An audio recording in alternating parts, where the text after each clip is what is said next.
coming to Toronto. It is wonderful meeting you, and we all look very forward to your presentation this evening.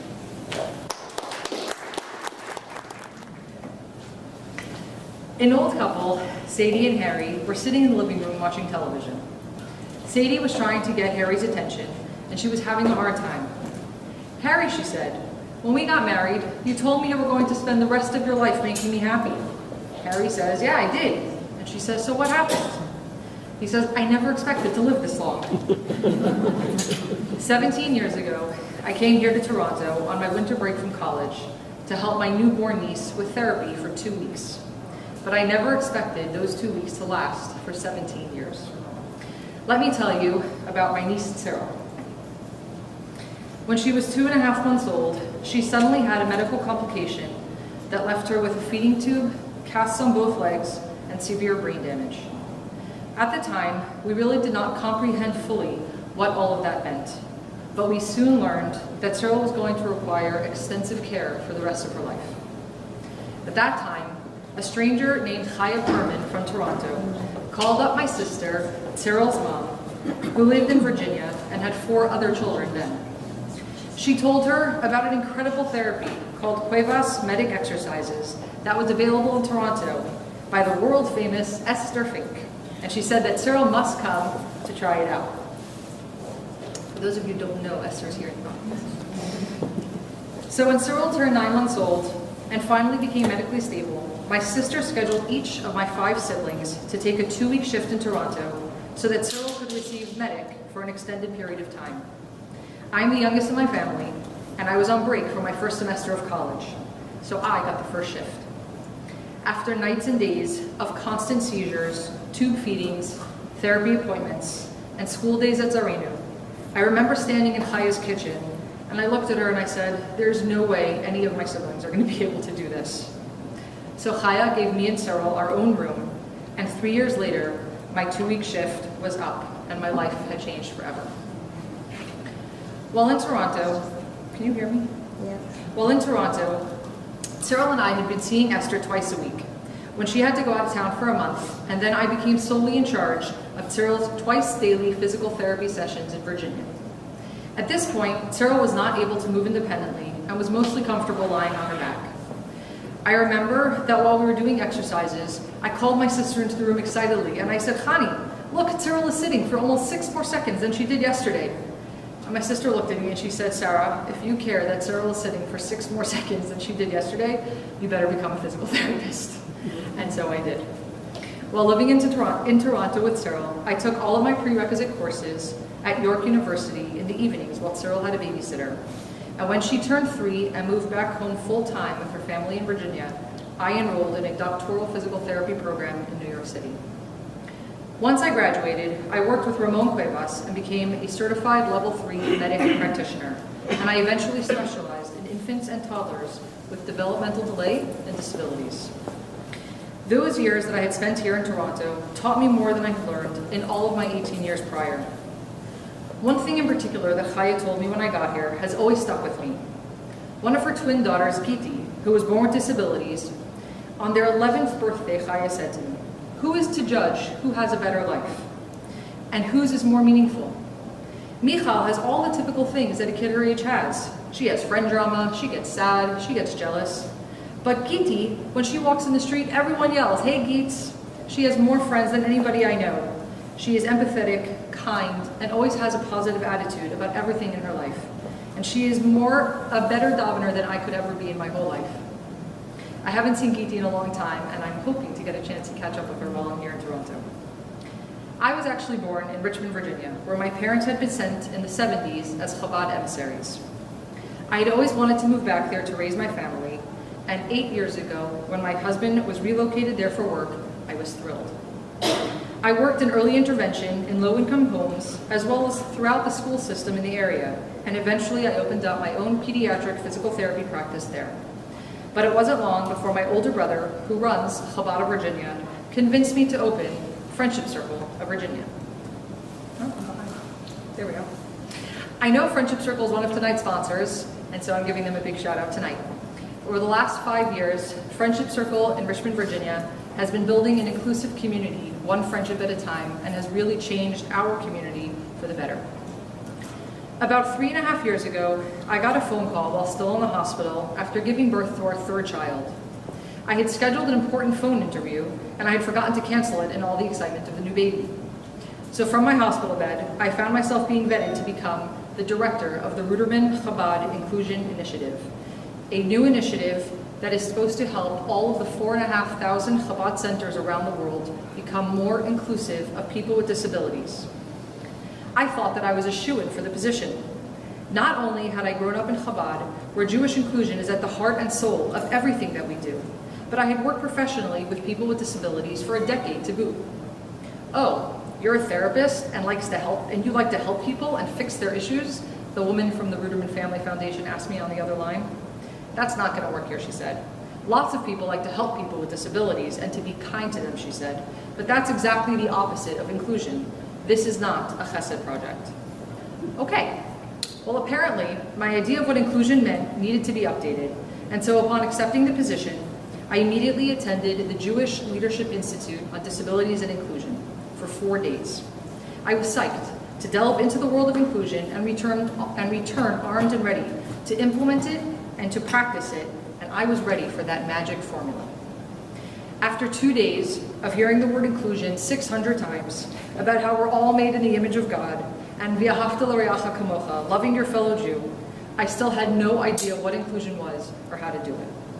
I finally walked up to the director of the program in complete frustration, and I said to her, did I somehow miss that first class where you defined what inclusion was and you gave out that step-by-step guide that told us all how to do it?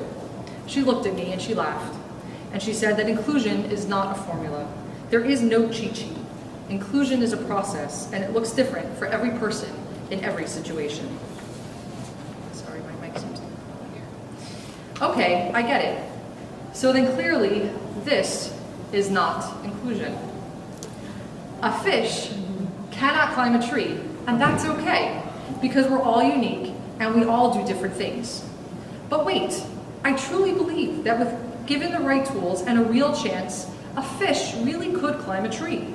After all I had experienced, and after meeting hundreds of patients and their families from all walks of life, I really believed that everyone was equal. As Stephen Hawking once said, we are not bodies with souls, but rather souls with bodies. Around this time, I had met Mrs. Rifki Darren Berman and invited her to be on the RCII Advisory Committee. I loved everything that Rifki stood for and wanted to help make her voice heard. Instead of saying anything else, I'm going to let Rifki do the talking herself. My own sister-in-law questioned me about what I wanted from a child into this world, and I looked at her and I said, well, what's your question? And she said, well, you haven't had the easiest life. I mean, you were constantly getting sick because of your immune system. You were constantly going to the hospital. And you needed oxygen. And you needed a transplant. You know, like, you really want to bring another kid into this world that can very, very possibly have that same path or worse. But you know what that's saying? That's saying that she doesn't value my life. She doesn't think that I have a meaningful life, and a good life, and a life that I feel fulfilled with. I would have no question in my mind of bringing a child into this world that had the same thing as me. I dealt with it. I'm here. I have an incredible life. Because when you think about this word that everybody uses, normal, what does that mean? What is normal?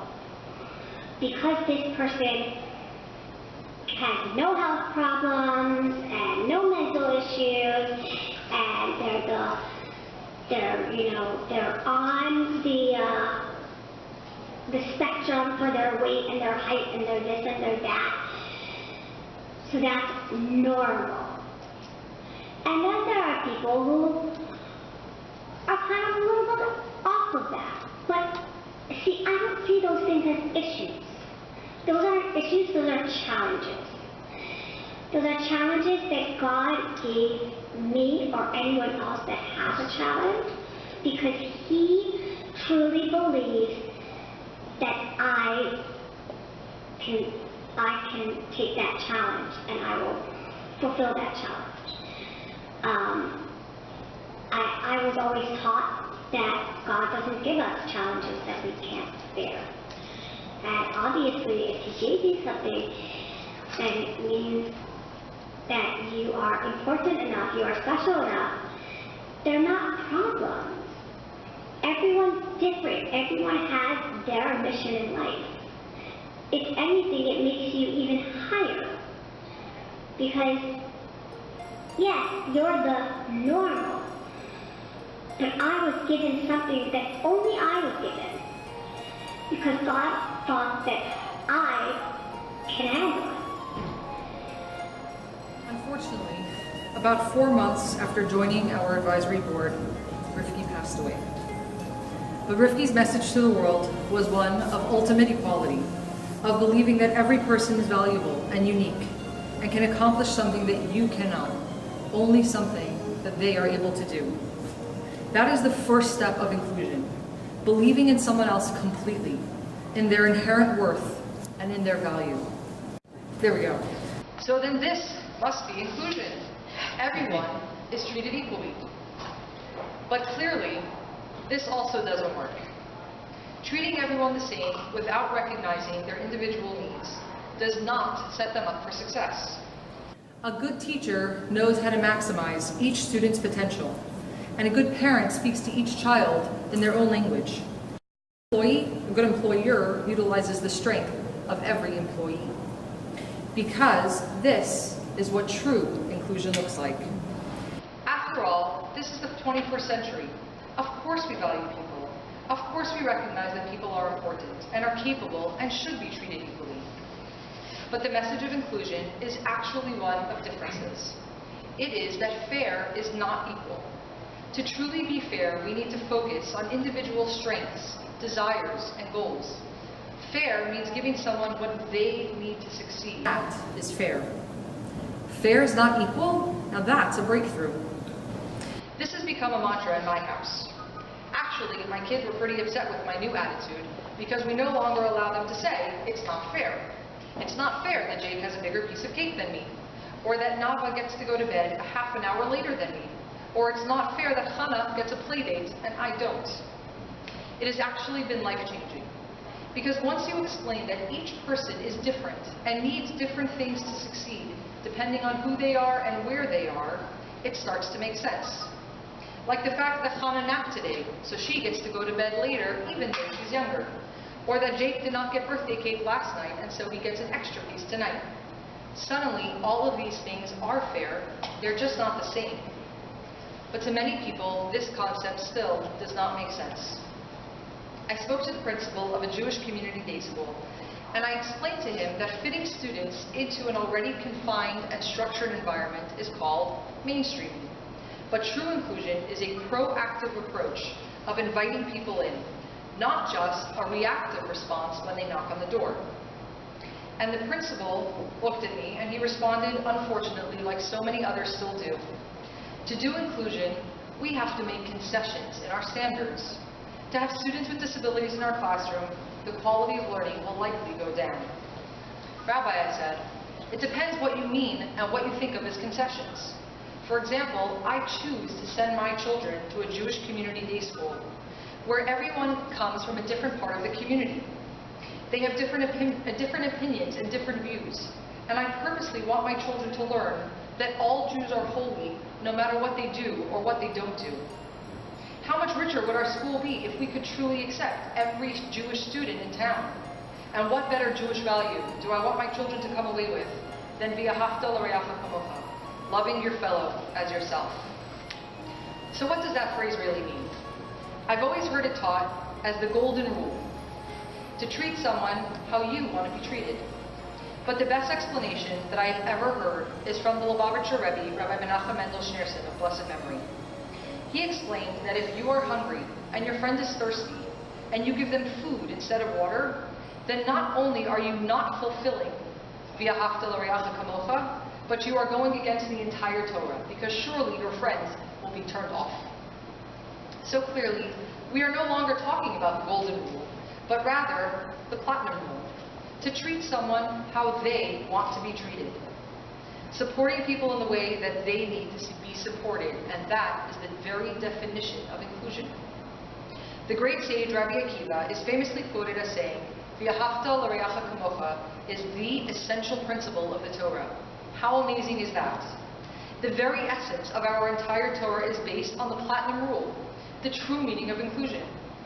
That means that this is our single most important value as a nation and as a people. That means that inclusion is not for just 1 or 2 or 12 Jewish organizations to promote and talk about, but rather it's for every Jewish organization. We should all be proactively inclusive in every area of whatever we do.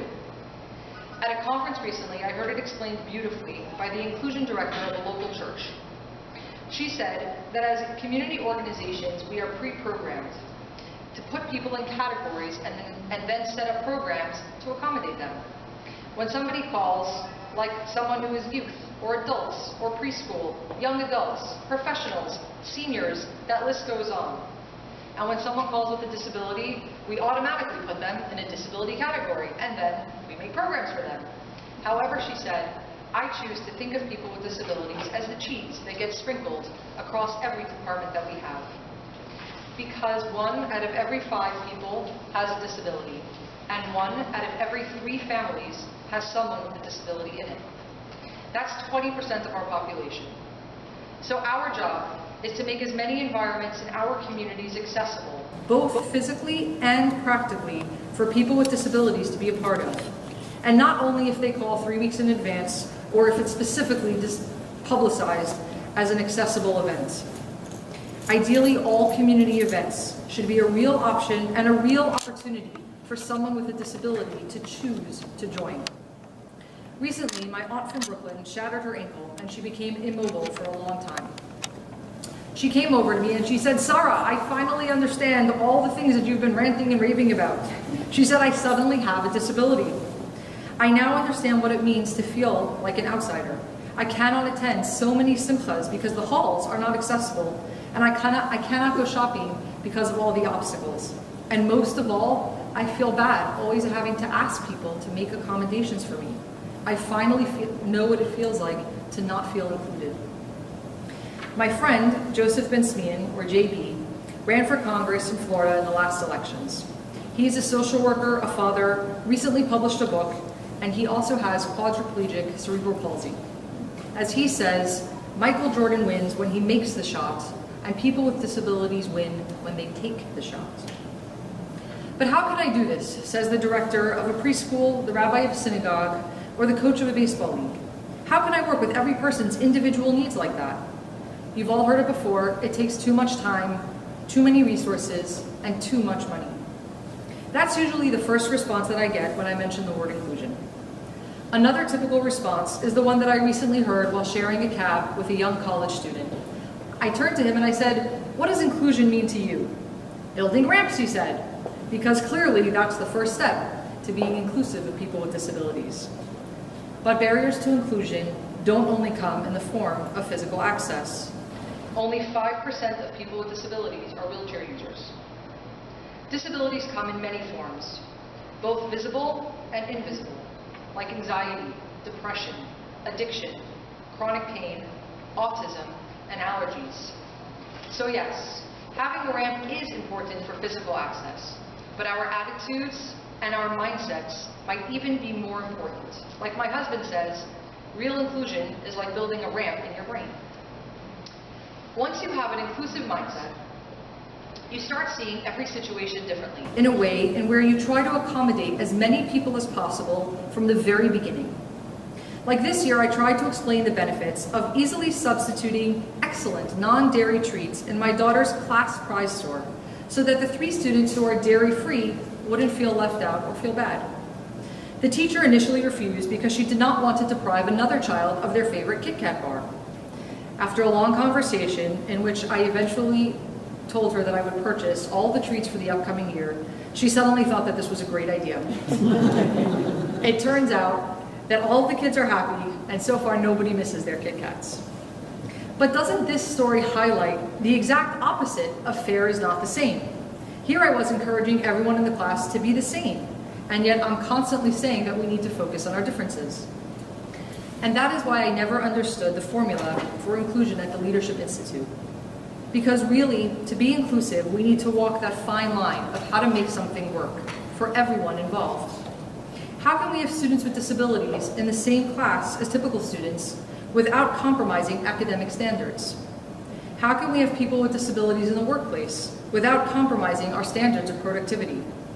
These are discussions that do take time, effort, and above all else, a willingness to engage with those with disabilities and to ask them what they need. I was once helping a Jewish day camp to include a particularly challenging young camper. This child would run away from his counselors and would constantly bang his head on objects and people nearby. There was really no way that this camp could safely support him with the resources that they had.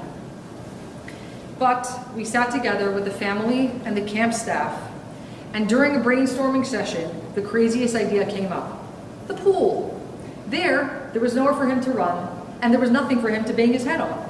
And so therefore, for 1 hour a day, this boy got to be part of a Jewish summer experience, along with his peers and siblings, for the first time in his entire life. You just never know what someone might need or how they want to be treated unless you ask. If the first step of inclusion is recognizing the inherent value in every person, then the second step is to just ask. So often we are nervous, we're going to make someone feel uncomfortable, or we're not sure what to say, so we don't say anything at all. As part of my work with the RCII, one of the first things we are trying to do is to empower our leaders around the world to just ask. Even if they feel they may have to say no, rather ask anyway and use the information they receive to plan for the future. There was recently a study conducted about inclusion in synagogues and the communities that they are in. The results showed a disconnect in that synagogues thought they were very inclusive and the congregants felt otherwise. Personally, I've heard from many rabbis, but we already are inclusive. Everyone knows that we try to accommodate anybody who tries to come to our synagogue. But often, that can look like this. As you can see, although we often say the same thing, the nuances of this conversation are not always understood, and we unknowingly are talking about very different things. So, at the Ruderman Chabad Inclusion Initiative, we have been working hard on a worldwide marketing campaign to explain the basics of inclusion to community leaders, to get everyone on the same page, and to show them that inclusion does not have to be an overwhelming topic or idea. A few years ago, my brother, the rabbi of Chabad of Virginia, was renovating his shul. He called all of the staff in to ask our opinion on the new bima that he was building, reminiscent of old European bimas with platforms and steps. Yassaleh said, "Why are you isolating so many community members now or in the future by adding steps to your bima? Someone with a wheelchair or walker or crutches won't be able to be called up to read from the Torah." At first, he acted and he backed, and he argued about the aesthetics and the fact that the rest of the community won't be able to see the services. But about 4 months later, he called me in and showed me a surprise bima that he had custom built for our shul.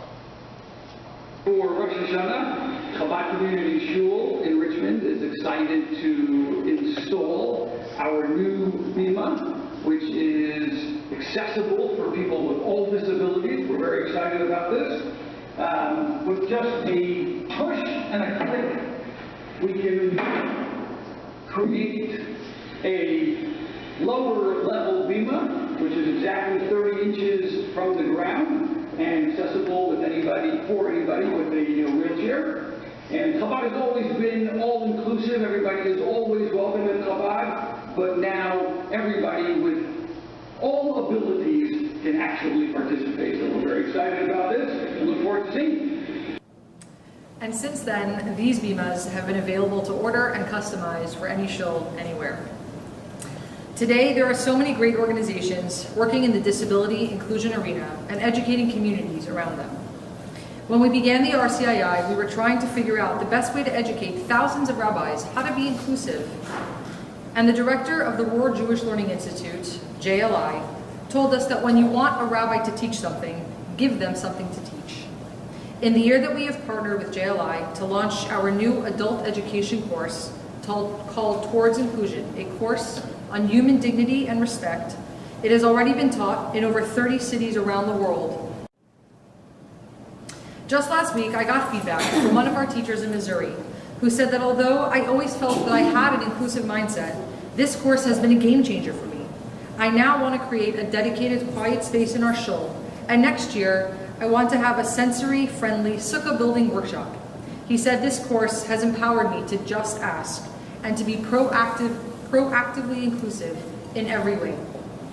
Towards Inclusion has now been adapted as a teen course focusing on mental health and is being launched around the world right now. We have also created an online resource which is available to anyone who wishes to use it. There are weekly Parsha articles, personal stories, practical tools, and more, all related to the disability and inclusion world within the Jewish community. My sister-in-law, also named Sarah Kranz, is an illustrator, and she created this image for one of our online articles. I have asked her to send me the original to hang up in my house, because to me, this is the epitome of inclusion, empowering someone to step out of the definitions that others place around them and to step into any part of the community that they wish to belong. Since I started learning what the real meaning of inclusion is all about, my entire life has changed. I have started to look at every situation where it used to be a given that this is the way things are and this is the way they will be, with an inclusive lens, one of seeing if a situation is working for the people in it. Can we change the amount of homework given to my 6-year-old who really needs to play when he gets home from an 8-hour school day? Or can the workplace be more accommodating of a mother's responsibilities? Can we have gluten-free and dairy-free options at every school event? Can there be a peanut-free policy rather than a peanut-free table in the corner of the lunchroom? Imagine if we all took the message of inclusion and applied it in every area of our lives, to our spouses, our children, our bosses, employees, or students. If we only took a moment to ask them, what is it that you need right now, and how can I help you? Think about those relationships and how much better they would all be. The whole world would be full of sunshine and rainbows if we actively did that with every person in our lives. Think if we only did that in politics. I'm not going to go there, don't worry. By raise of hands, how many of you here tonight have or know someone with a disability? If you look around the room, the people that usually come to hear a talk on inclusion are usually the people that already care about it. And here I am preaching to the choir. Before I came here, I was thinking about what I had to offer to a crowd of people that likely are already engaged in the inclusion discussion. And I think the answer is my experiences and interactions with people from all over the world surrounding this topic. This is a conversation that has a universal language and knows no bounds. Disability inclusion applies to everyone in every community from Toronto to Sydney and everywhere in between. My hope tonight is that together we will share all that we are doing to further the inclusion mindset with those around us, to continuously find ways to give people with disabilities real choices to decide where in the community they want to belong on any given day. A father once said to me, "My family of 4 consists of my daughter with autism. If there is a synagogue that cannot support 25% of my family, then 100% of my family does not go there." The same is true for the Jewish nation. If we cannot support 20% of our own people, then we have failed all of them. My niece Cyril introduced me to the world of disabilities 17 years ago, and I have only just begun to understand what inclusion really is. It is supporting our differences that make us each unique. Because really, fish don't climb trees, and that's great. Thank you very much.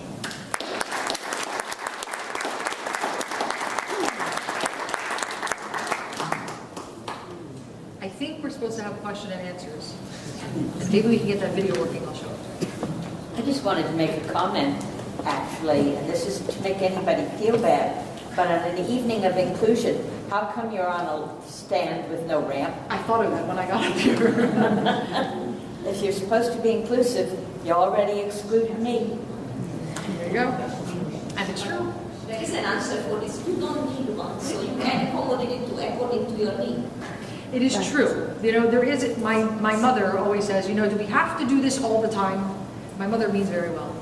And so we said, yes, we have to do it all the time. And even if someone with a disability doesn't need to come up on the stage, the fact that we show that there's a ramp shows that we care about it. And in case somebody wants to, without calling in advance and without having to make special arrangements, just to be able to come up. What if you wanted to come up here and use the mic? Now, not to take away from anyone here tonight, obviously, but it is true. I actually was just in the airport on the way here with my daughter in a stroller, and she's 11 weeks old. And I counted actually on my phone. I kept texting my husband, 1, 2, 3, the amount of elevators that I had to go in between gates. I think I got up to 12, really. And there was one particularly long escalator that I couldn't get on with the baby. And of course, I could always have taken her out and done what I needed to do. But I was about to get on the escalator, or on the elevator, and I'm pushing the button, I'm about to miss my connecting flight, and it wasn't working.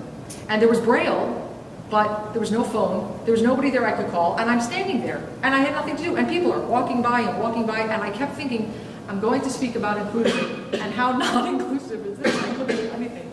And for a moment I had a feeling of what that could be like, and it was actually a woman with a wheelchair who came next to me, and I said, just so you know, the elevator isn't working. And she said, okay, thanks for the heads up.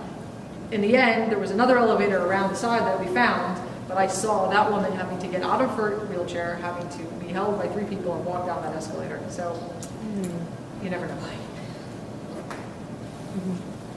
So, thank you very much. One of the things that I think we need to also broaden our minds when thinking about disabilities is to broaden it to include mental health issues as well. Which I saw you mentioned the Crohn's arthritis, but certainly if we take 20%, the mental health issues, and not people suffering from the social determinants of health, which 100%. absolutely exclude a lot of people from attending a lot of functions. 100%. I actually chose in this particular address to not go into so many details about mental health. That's almost, although it is so interconnected and so related and is under the umbrella of disability, disability is defined as something that affects a great portion of your life. That's kind of how the definition is. So a mental health issue or condition is certainly something that affects a great part of your life. So a lot of people don't recognize that mental health is part of that same umbrella. So you're right, it is definitely something to talk about. So I alluded to it here and even mentioned addiction and anxiety and depression. And you might have heard that our teen course that we're doing now is focusing heavily on mental health. So it's certainly something that we're working on and talking about. And in general, in the disability field, what's amazing is that when I was the director of the Inclusion Initiative, the Chabad Ruderman Inclusion Initiative, when we started that, it was about 4 years ago, a little less now, 3 years ago. And mental health was a word that we didn't hear. It was 3 years ago.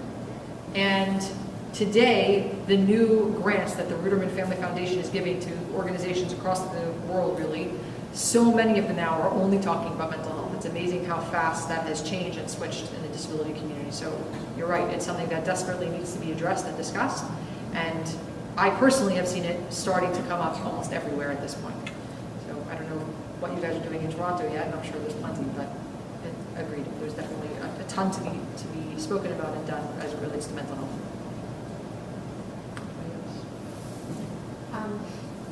I was just wondering if there are any resources out there for teachers that are trying to include more students in their classrooms, because you just run into so many, and they want to, but they have the same complaints that you mentioned in your speech, that it costs too much money, it takes too much time, I don't have the education, I don't have the background, especially some of the Rebbe's, they didn't even go to teachers college, so, but they know a lot and they want to share.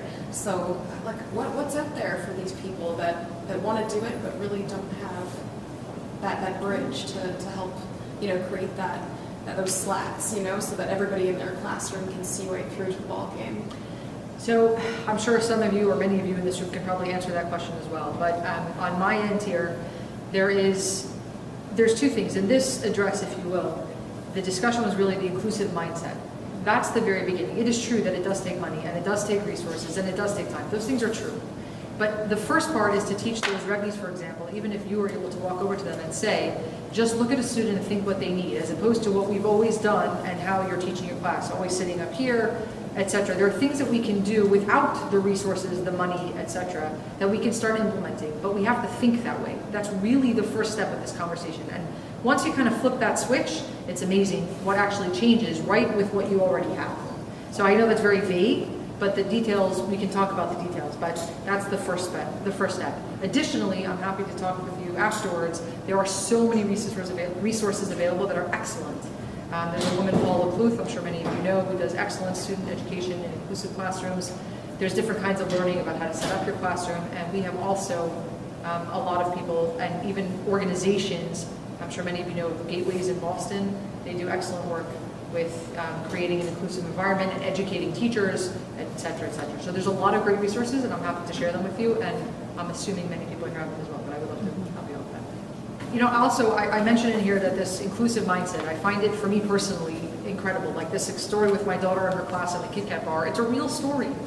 And it just happened. And it was amazing to me that just that mindset, once you switch, it just changes everything around you. So the truth is those teachers, if they go to an education conference, and even though they're there to learn about people with disabilities, or they're there to learn how to become more inclusive, you find that it starts to permeate every part of your life. If our schools became better at being inclusive, we would all become better educated and better educators. It's really a shift in the way that we do things. Anybody else? There's obviously a lot more to talk about. Thank you very much. Thank you to everyone who brought me out.